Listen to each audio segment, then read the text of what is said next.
Thank you for that, Les.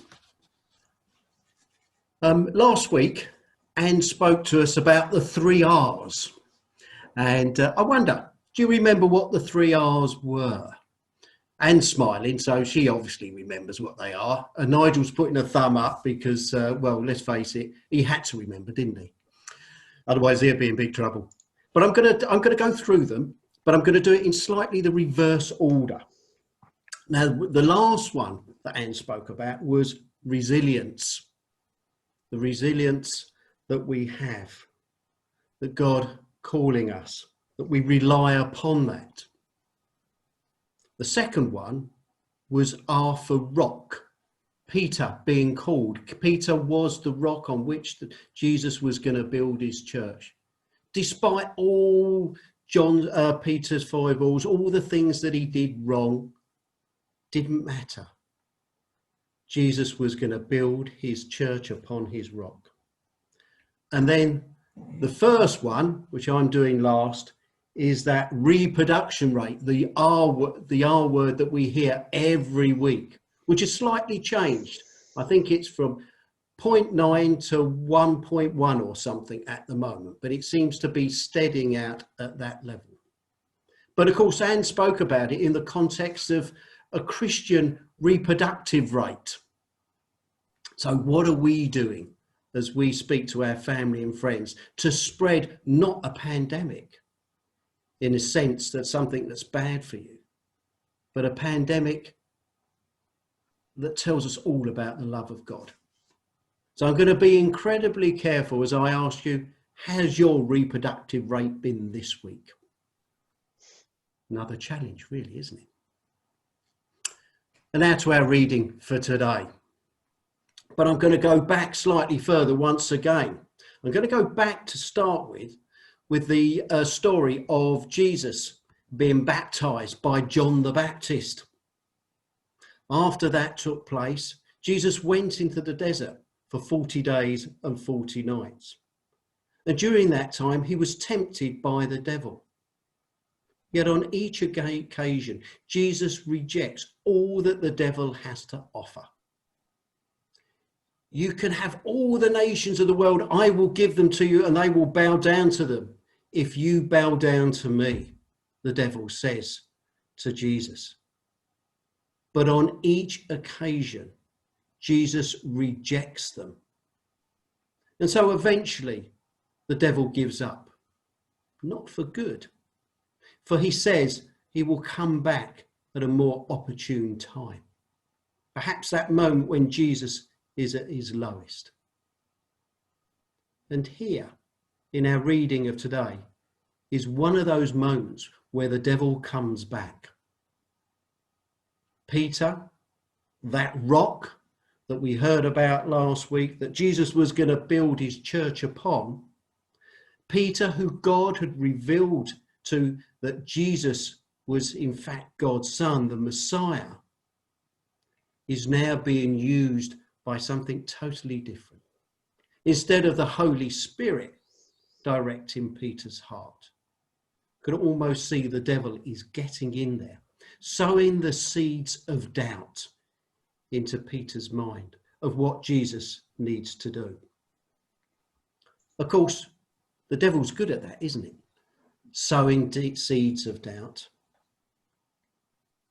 Do you remember what he said to Eve at the beginning of creation? Did God really say that? Did he really say you couldn't eat of the tree of knowledge? After all, it was a lovely looking apple. And Eve was tempted. And there we have sin entering the world. Yet, actually, for Peter,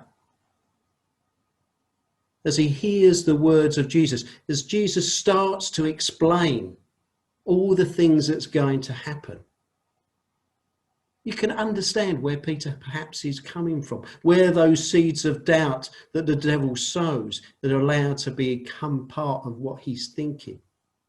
Because is Jesus really supposed to die like a criminal on a cross? We see Peter and his ups and downs. And we know he had many of them, from realizing that Jesus was the Messiah to actually denying Jesus 3 times after this. Yet Peter was healed by 3 times. And Peter took on that mantra of what God had called him to be. In fact, we even see in Acts 3 that through faith, Peter heals the crippled beggar. Now, what I like about Peter, of course, that he's one of us. Now, normally that's something used for Harry Kane and Spurs, but on this occasion, we'll use it. I knew that'd make Nigel laugh. We use it for Peter because Peter was not holier than thou. He made mistakes. He was fallible. He was just one of us. So fresh from saying, "Who do you say that I am?" Jesus starts to teach Peter and the other disciples about what's going to happen. Of course, this is going to be really tough stuff. And Jesus says, the Son of Man must suffer many things and be rejected by the elders, the chief priests and the teachers of the law, and that he must be killed and after 3 days rise again. Now you can almost see Peter's jaw drop, can't you, as he starts to say, no, Jesus, that cannot happen. You are the King of glory. You are going to come into everything that God has given you. You cannot die. And even worse for the disciples, because Jesus tells them that it's going to be their own people that will kill him, not the Romans or some outside force, but it will be their own Jewish people. Remember the words that they yelled when Pilate stood him before the others. And they shouted, "Crucify him, crucify him." Not coming from the mouths of the Roman soldiers, but actually coming from his own people, the people that Jesus had healed. The devil would sow doubt into their minds as well. And of course, it's at this point that Jesus rebukes Peter in a very stern way, to say the least, saying, "Get behind me, Satan."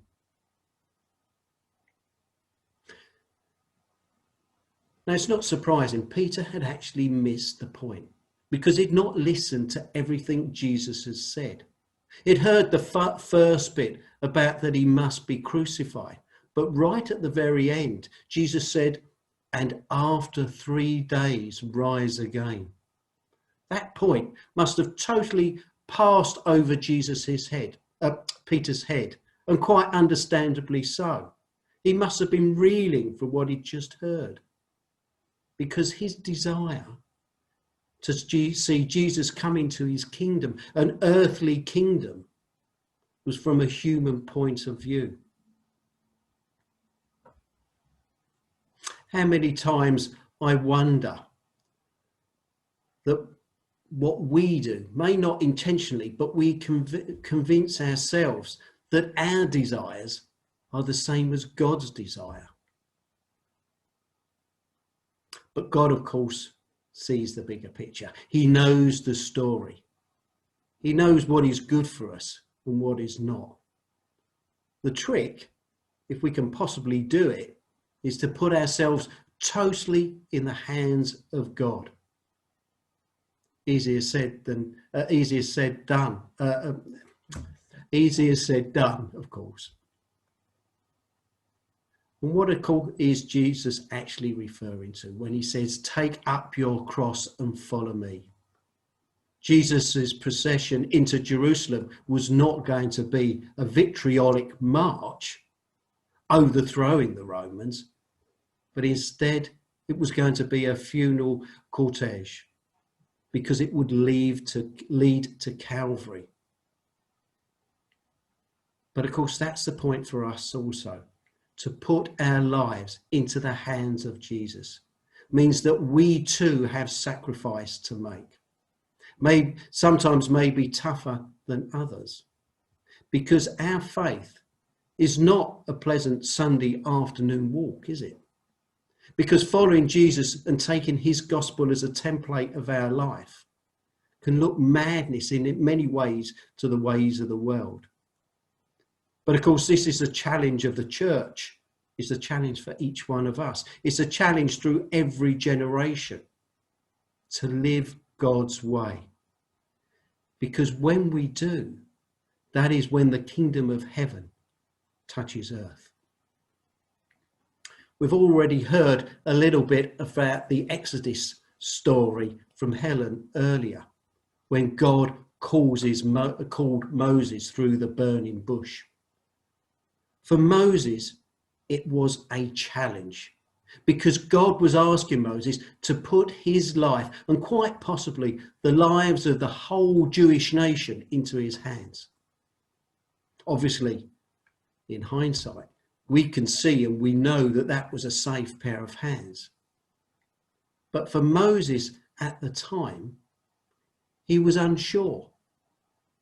And as we know, he tried to get out of it. For Moses says to God, "Who am I that I should go to Pharaoh and bring the Israelites out of Egypt?" Also, he says, "Who do I say to them that is telling me to do this?" And God says, "I am who I am." Of course, we all know the story after that, as Moses brings the Israelites out. And I have to say, if you've never seen the film Exodus, Gods and Kings, I would wholly recommend that to you. It's a great film to watch. Of course, there's a little bit of license that they do to make it all join it all up, but it's a great film to watch nonetheless. I'm sure it's on one of our many streaming services. But like Peter, for Moses, this was the beginning of really knowing who God was. And when that happens, God touches our lives. Our preconceived ideas about power and glory will be turned upside down, as it was for Peter, as it was for Moses, as it has been for many throughout the generations, as we give ourselves totally into the hands of God. That deep-rooted evil within the world that denies God will be overthrown. This weekend is the remembrance of Martin Luther King, Dr. Martin Luther King. Another one that really put himself into the hands of God. He took all the risks that God had called him to be. He paid, of course, the ultimate sacrifice. But he did what God had called him to do. Like most people at the time, Peter was looking forward to the coming of the Messiah. He had a picture in his head of David, the new King David, yet inadvertently used by the devil maybe. He started to try to tell Jesus what to do, as opposed to listening what Jesus had for him. At that moment in time, Peter became a stumbling block for the gospel. His R-rate, if you like, at that moment in time was at the all-time low. Fortunately, through the graciousness of God, he was redeemed, and his R-rate went up and up and up.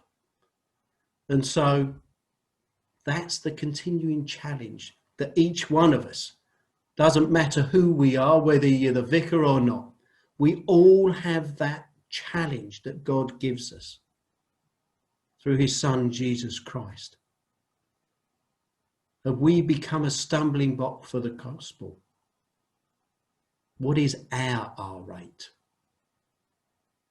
It's a challenge, isn't it? I'll leave you with that. Amen.